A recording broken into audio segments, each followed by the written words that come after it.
suspicious, makes me look at, is this favoritism? Is this going by the letter of the law? Because in boxing, there technically is no letter of the law. Things get made up all the time. But this idea, Paulie, that VADA did the testing, but the WBC says he's not guilty. Well, they didn't do the testing. What's your thought?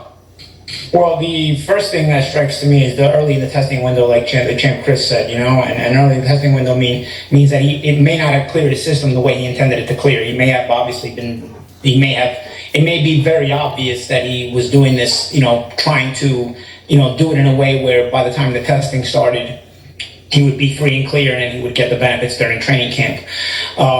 Again, low dose found in his system, very similar to Ryan Garcia, very similar to the situation where, again, you're just mistiming the clearing in your system. The not found in nature argument that the champ Chris makes is a very good argument, because now you have, even no matter what dose you find in your system, it's how's it getting there? You're obviously doing something, and you're looking to get benefits from something. From what that would seem. I was, in the previous argument, a bit siding with WBC, trying to be in the middle here, with the Terrence Crawford argument, because I think there is a place for sanctioning bodies. Here, there is no siding with them. This is absolutely a disgrace. Let's remember that Matias killed Maxim Dadashev in the ring a couple of years ago, okay? Left a 3-year-old girl as an orphan without her father, just has her mother, and left a wife as a single mother, okay? This is, obviously, we could say it's not done on purpose, but then when the same kind of guy is failing for performance-enhancing drugs, I don't care what dosage it is, this drug is not found in nature. He's doing something, and this is absolutely appalling and disgraceful. The less and less of a backbone the organizations and the way the sport runs, it's absolutely disgusting. Like, I feel like I gotta take a shower just talking about this crap. It actually grosses me out that there are this many pieces of shit in this business. Before we begin tonight's episode, let me make something very clear. Today's program will be done entirely in the English language.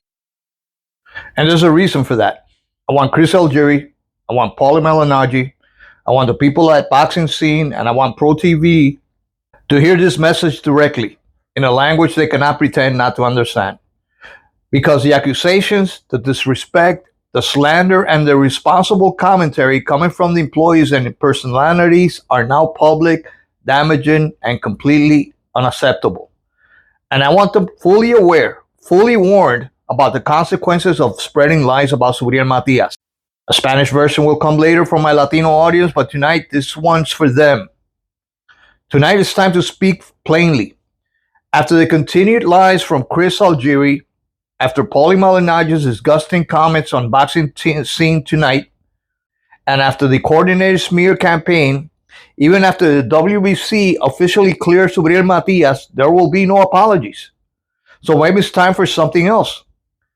There might be some legal consequences and exposing the agenda they don't want you to see. Section 1, Algeri continues the lies. Chris Algeri continues to push a false narrative, calling Matias a cheater, ignoring scientific data, misrepresenting the findings, equating contamination with intentional PED use, behaving as if he knows more than VADA, WADA, and the WBC. This isn't analysis. This is bitterness, insecurity, this projection from a man whose resume is defined by brutal stoppage losses. And now, Paulie Malinaggi has joined a smear campaign and crossed a line nobody should ever cross. Section 2. Paulie Malinaggi crosses the line. On Boxing Scene today, Paulie said he felt dirty, disgusted, like taking a shower, because Matias wasn't punished. And then he implied also that the death of Maxim Dadashev might be tied to PEDs. That is defamation, slander, character assassination, and beyond irresponsible, especially when you consider the facts they never mentioned. Let's put this clearly on the table. Subriel Matias has over a decade of clean VADA tests, not one failed test, not one PED violation, a spotless record. Matias passed every test in camp, including one 7 days before the New York City test. Completely clean, zero osterine, zero contamination. His positive trace was 0.085 nanograms, 10 times below the New York State Athletic Commission allowable threshold, 70 times lower than Ryan Garcia's suspension triggering level, too low to indicate intentional use, scientifically consistent only with contamination.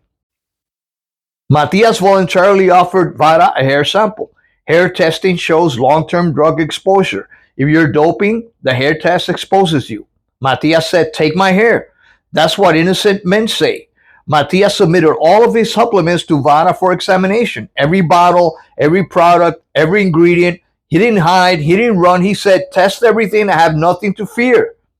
Nobody else in this conversation has shown the level of transparency. But Algeri and Paulie ignore all of it because truth kills their storyline. The disgusting Ryan Garcia comparison.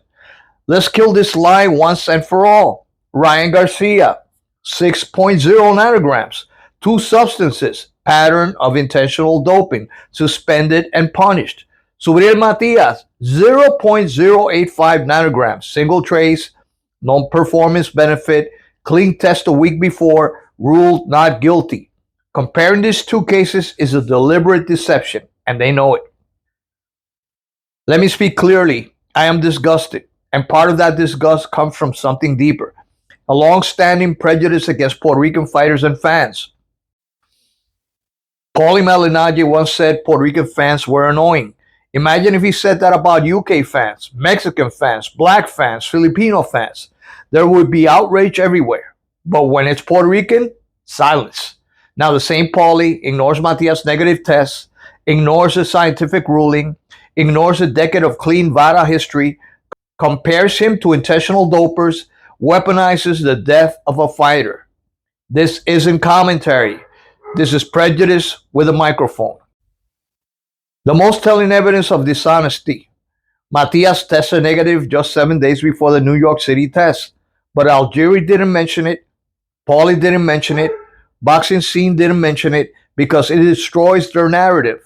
A negative test a week before proves no doping cycle, no long-term drug presence, no intentional use, no athletic advantage, contamination as the only explanation. That's why they erased it. Now, could there be some kind of ulterior motive? Let's talk about why this smear campaign is intensifying. Someone wants this fight canceled. Someone wants Dalton Smith to walk away, Eddie Hearn to save his undefeated prospect, fresh promotion to be punished for winning the purse bid, the January 10th event to collapse. If Smith suddenly claims, "I don't feel comfortable fighting Matias," the whole card dies.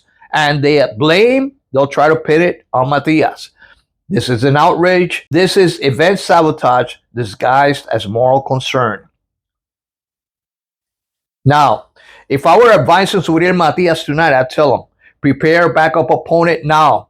Don't let Eddie Hearn hold your date hostage. Document everything said publicly. This is evidence. Protect your payday and your momentum. Smith is optional. The champion is Matias. Legal action is now appropriate. When public figures imply PD use, imply involvement in a death, ignore exonerating evidence, compare a clean fighter to intentional dopers, damage reputation, influence an opponent to pull out, threaten event integrity, that is defamation with measurable harm. Matias is ground for libel, slander, damage to reputation, loss of earning, interference with contractual relations, emotional damages, and potentially claims against the supplement manufacturer, claim against whoever leaked confidential results. This is no longer internet talk. This is litigation territory. Chris Algeri will not apologize. Paulie Malinaggi will not apologize. Boxing Scene will not apologize. Pro Box TV will not apologize. So maybe it's time to stop expecting apologies and start demanding accountability. Matias was cleared by science, cleared by Vara, cleared by the WBC, and for over a decade he has been one of the cleanest fighters in boxing. Yet these men, driven by bias, ego, or hidden motives, continue to smear him publicly. Not today, not on this channel. This is Inside the Ropes with Coach Mario. No apologies, no excuses, no retreat. It's time to sue and time to expose every lie, every prejudice, and every hidden agenda behind this attack. This is Coach Mario, owner and head coach of Warriors Pride Boxing Academy. God bless you all and peace.